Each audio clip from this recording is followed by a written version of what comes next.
Hello, everyone, and welcome, as always, to Wrestling Weekly, the show that goes over the weakest segments of any wrestling program that we personally have consumed here on Degenwrestling. My name's Nathan. That's Ben. I'm yeah, And you just want to rip the band aid off because I think we got the same thing. yeah. So, despite it still being a decent match, Yeah. if it didn't have the hardcore label stuck to it, Yep. because it has the hardcore labels stuck to it, and the Terry Funk name stuck to it, the Terry Funk hardcore match from Friday Night Smackdown, where there was only one spot that could be considered hardcore. Yeah. And we heavily stress could be considered hardcore.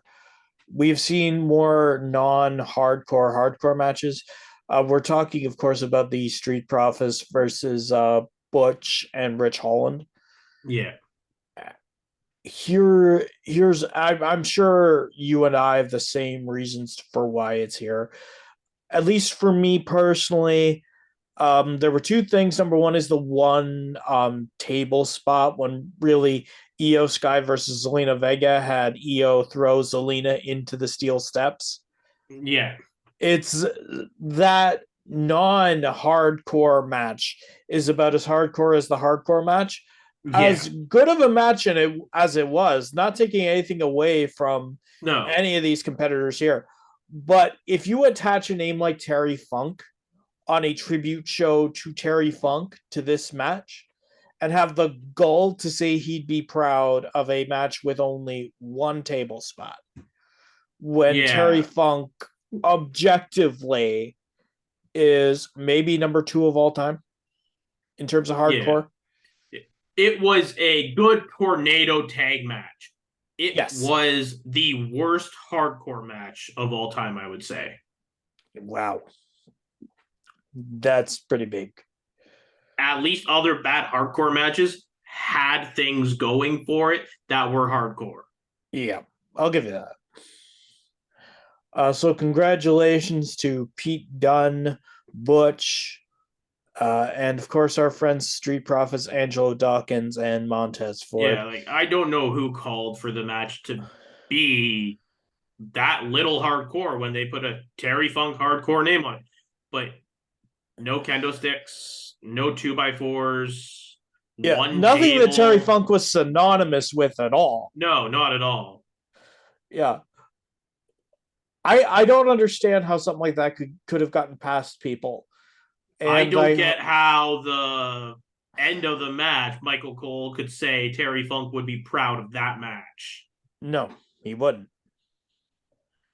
Maybe Thousand if it was percent. a maybe if it wasn't labeled as a hardcore match, he might be. Yeah, But it labeled as a Terry Funk hardcore match really just takes yeah. everything away from it. It's such a disrespect to the man's legacy.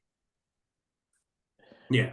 Um, if you are going to have the goal to call something a hardcore match after one of the greatest hardcore wrestlers of all time with one table spot, you deserve a spot here on Wrestling Weekly.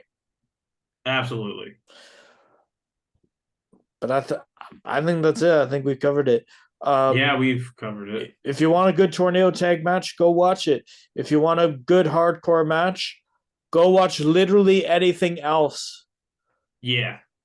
Off the top of my head, if you want a good Terry Funk tribute hardcore match, Mick Foley versus Edge WrestleMania 22 did a much better job. Mick Foley versus Terry Funk. Oh yeah, well obviously if you want to watch Terry Funk while seeing Terry Funk, Yeah. even their stuff in the mid to late 2000s is better than that. If you want to Or watch a basically tribute to just Terry watch Funk, anything John Moxley does. that's true. That's true. Anyway, thank you so much for your time. This has been DJ Wrestling with another Wrestling Weekly.